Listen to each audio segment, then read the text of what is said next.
Second day of my newly revised training program, and I'm already running late with reviewing the footage. This was an home gym session where I was starting off with some upper body pushing stuff, and since the previous week I wasn't able to do that much work, I thought that I wouldn't be pushing too hard and stayed at about 11 or 10 repetitions for the two sets that I performed on these. It was still going up in total reps since the previous time that I was doing these, but I was cautious as not to strain myself too much because I experienced a bit of a wobbly rep in the set. Oh, this is the one, the penultimate one of the first set.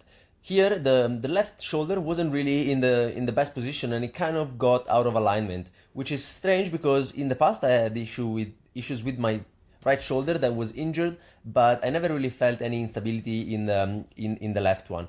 And I think that this was mainly a lack of concentration on my part.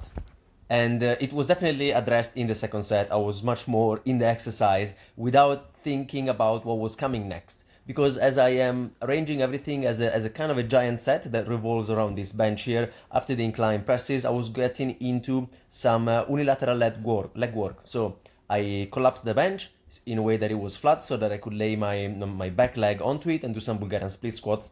And 16 kilos were again the weights that I chose because I'm still progressing towards getting about maybe 10 to 12 reps per leg and then maybe adding a third set, on top of which I will be doing some upright rows. So in here, it was a session that was devised in a way that was focusing a bit more on the upper body pushing part of the movement patterns, and then getting some unilateral work for the lower body, which works both the front and the back of the leg, while getting engaged the ankles, the knees, and the hips in a decent degree of flexion that was going to give me enough work for this day.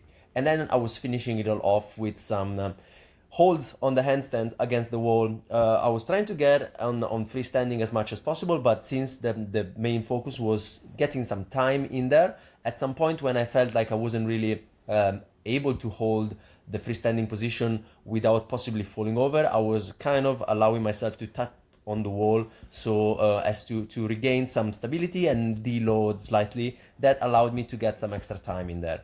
And because I was feeling like my hands were slipping on the floor, I will probably be bringing the parallettes in the next time that I'm in there. This would avoid me possibly slipping and hitting my face on the floor, which is not very pleasant. The floor isn't really that grippy, so I understand that, and it's probably not meant to be doing anything like that. It's just a home gym with some basic equipment. So it's no big deal at all.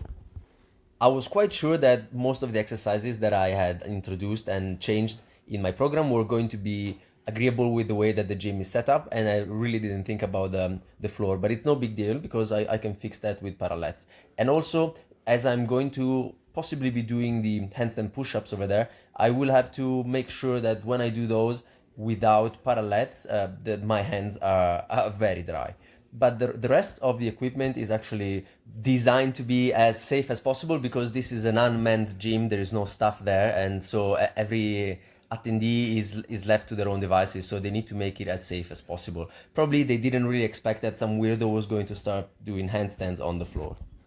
So yeah, that was the end of the session. I managed to get some good work in there, and I'm happy with the way that the new program is set up. Was a very quick and effective one. Ciao.